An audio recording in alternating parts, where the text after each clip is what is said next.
一来到花瓶里活动中心，华山基金会职工才无闲准备5日节应景的肉粽甲点心，要互长辈来品尝，提前感受过节的气氛。加上食肉粽配茶上适合，所以会中嘛邀请大家文化推广的老师来传递色，互长辈现场来观摩。除了体验茶艺以及泡茶功夫，当然嘛要好好来享受由国宝级茶师所泡的滋味。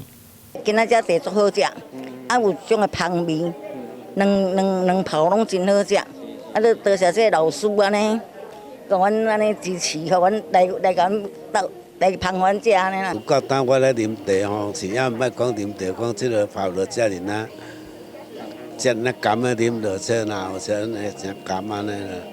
华山基金会长期伫台南在地照顾弱势老人服务，嘛得到侪民代贵宾的小听，因为因伫当年的服务甲5日节应景所推出的关怀礼，拢需要社会大众支持认可。会中市府机要秘书陈宗明代表市长献上祝福，议员林美燕甲李启伟已经热情响应，分别捐助200份甲100份来抛砖引玉，邀请大家做伙加入爱老人的行列。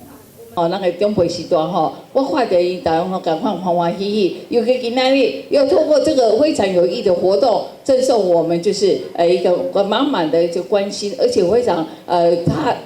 切实际的一些物资要送给我们这些长者，来过一个就是母亲节，甚至是端午佳节。上届主要有咱希望着咱这个长辈时代安尼有咱拢会当感受到安尼社会真大一个温暖。华山基金会目前在募集端午关怀礼，我们在端午节前夕都会把这一份一份的关怀礼送到长辈家中。那每份关怀礼是380元，希望善心各界人士可以发起认助。基金会道听爱老，有你有我，端午送爱。台南新闻古文集采访报道。